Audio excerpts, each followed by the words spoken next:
Salut Arnaud, merci pour cette nouvelle enquête pour offre sur le problème du prix des autoroutes. On en parle beaucoup en ce moment. Bonjour. Ça fait depuis la privatisation, depuis les années 2000 que les prix montent. Apparemment, on s'est fait un peu avoir et surtout, il n'y a pas du tout de transparence dans cette histoire. Pourquoi? Qu'est-ce qui se passe? Alors, le pourquoi, j'aimerais bien le savoir, mais c'est un constat qu'on ne peut faire objectivement. Il n'y a aucune transparence de la part des sociétés d'autoroutes et pas beaucoup plus de la part de l'État dès lors qu'on essaye de parler de rentabilité des sociétés concessionnaires d'autoroutes. Il faut savoir que Bruno Le Maire, le ministre de l'Économie, avait commandé fin 2020 un rapport à l'IGF, l'Inspection générale des finances, précisément sur cette histoire de rentabilité des autoroutes. Il voulait savoir si elles étaient trop rentables ou pas. Le rapport lui est remis en février 2021 par l'IGF et il a fallu attendre jusqu'à il y a une quinzaine de jours qu'il soit publié intégralement par Marianne et par Caradia conjointement, après qu'il ait été révélé par le Canard enchaîné. Mais c'est à partir de ce moment-là qu'on a pu savoir avec certitude que les autoroutes étaient extrêmement rentables. En gros, le gouvernement demande un rapport, il l'obtient, il le cache sous le tapis pendant des mois et des mois.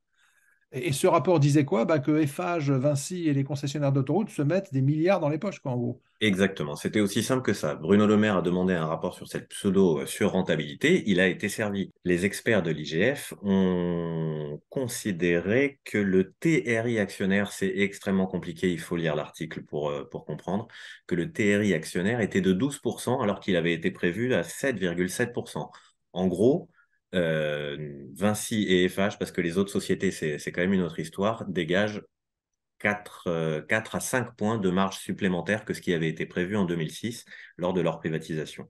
D'accord, 4 à 5 points de marge en plus pour Vinci et Eiffage, c'est des millions, voire des milliards d'euros. Alors, c'est ce qui se traduit, non, non, pas par des millions, par des milliards, monsieur, par des milliards de profits supplémentaires.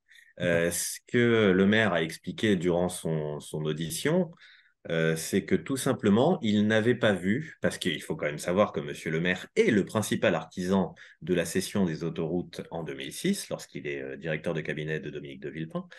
Et ce que le maire a expliqué lors de son audition à l'Assemblée, c'est qu'il n'avait pas imaginé que la dette, le poids de la dette, allait en fait s'amenuiser pour les sociétés concessionnaires d'autoroutes. Il faut savoir que les sociétés concessionnaires, au début, lorsqu'elles prennent en charge un marché, elles investissent des milliards d'euros pour construire les infrastructures ou les entretenir. Ces milliards d'euros investis, la plupart d'entre elles, elles s'endettent. Cette dette, elle a eu tendance à s'alléger parce que les taux d'intérêt, comme tu le sais, ont baissé, baissé, baissé au fil du temps, jusqu'à il y a très peu de temps. Et du coup, ça leur a permis de générer des milliards d'euros supplémentaires que l'État n'avait pas forcément vus en 2006. D'accord, c'est ça qui est hallucinant, c'est qu'on pourrait s'attendre à ce que les privés qui exploitent les autoroutes baissent un peu les péages vu qu'ils gagnent énormément d'argent, mais encore faudrait-il que l'État s'en aperçoive et le leur demande. Et là, on a un État qui, alors, soit avait pas vu, soit quand Bruno Le Maire commande ce rapport de l'IGF et qu'il le reçoit, eh ben, il le cache. C'est quand même surréaliste. Est-ce que le maire travaille pour les sociétés d'autoroutes ou pour les citoyens? Alors, c'est la vraie question qui se pose et ça lui a été posé à l'Assemblée nationale. Il s'est un petit peu excité d'ailleurs à ce moment-là en disant que lui, les rentes, il les taxait et qu'il les rendait au public. Donc, voilà pour la posture. Dans la réalité, je ne pense pas qu'il travaille plus pour les sociétés d'autoroutes que pour lui-même ou pour son futur poste de Premier ministre. On va dire qu'il y a je dirais pas une incurie générale, mais il y a en tout cas visiblement sur ce dossier des autoroutes concédées un entre-soi qu'il s'agit de cultiver et de ne surtout pas bousculer. Je parle notamment au sein de la DGITM, Direction générale des infrastructures, des transports et de la mer, je crois.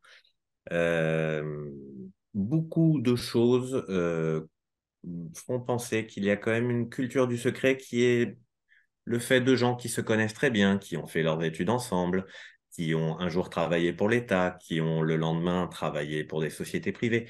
Le meilleur exemple, Jean-Baptiste, c'est tout simplement notre chère Premier ministre Elisabeth Borne, qui est donc aujourd'hui Première ministre de la France, qui a été directrice de cabinet de Ségolène Royal lorsqu'elle était ministre de l'écologie et qui auparavant était directrice des concessions du groupe Eiffage de 2007 à 2008.